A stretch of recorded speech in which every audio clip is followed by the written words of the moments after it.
আপনার পদধূলা পাই ধন্য হলো আমি অমর মণ্ডলী। কওক কওক দেবরক্ষী, আছে নেকি কিবা নতুন সংবাদ?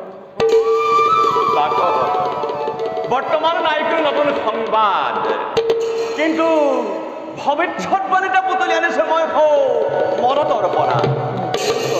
আদিত্য ভয়ঙ্কর হিরণ্য কক্ষিপু তারই বহুদূর ভাগ্যে হিরণাক্ষবীরে অবলো ভবিষ্যৎ আতঙ্কর করিছে ঘোষণা। প্রলয়ের ভিকন হুঙ্কারে করিছে গর্জন দুয়ো বিশ্বজয়ী বলি। দানবর প্রতাপত থর হরিকম্পমান হই বসুমতী আজি আয় নিচে নারায়ণ।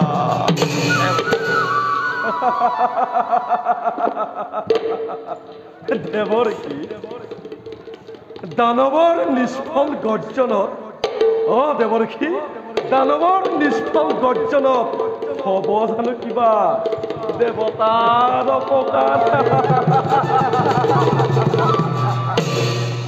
অপকাৰ দেবৰক্ষী, দেৱতাৰ অপকাৰ। দেৱতাৰ অপকাৰ দেবৰক্ষী,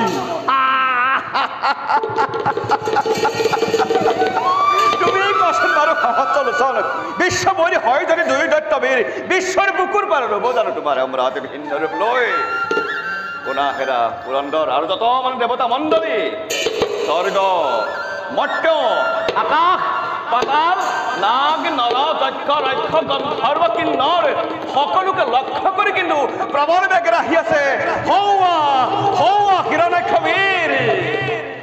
সেইবাবে বিধিমতে অবিলম্বে কৰা প্ৰতিকাৰ নতুবা ধ্বংস হব অমৰাৱতী, ধ্বংস হব দেৱভূত বসুৰ ধৰা।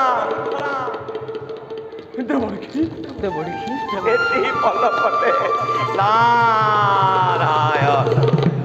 এ কোনা কোনা পুৰন্দৰ মোহৰ বচন এই অস্তে সুখদিত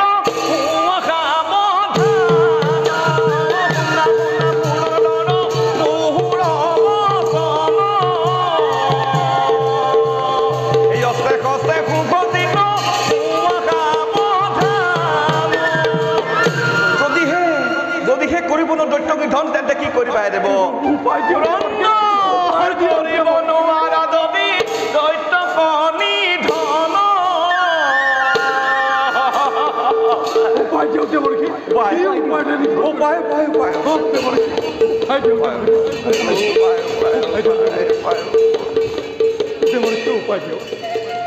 এই নাৰায়ণৰ পাখে তোমাৰ দিব সমিধান কোলা কোলা কোলা নন মোহন মচন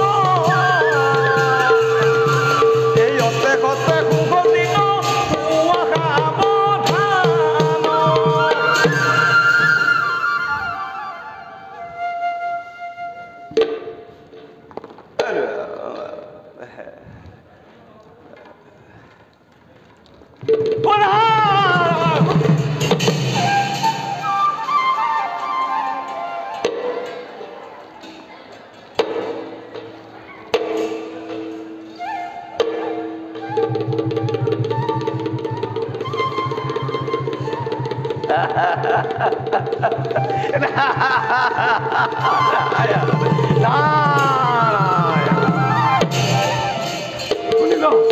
শুনিলা দেৱগণ দেৱ দেখি নাৰদৰ বাণী প্ৰবল বেগেৰে আহিব লাগিছে হেই বীৰ ওলোৱা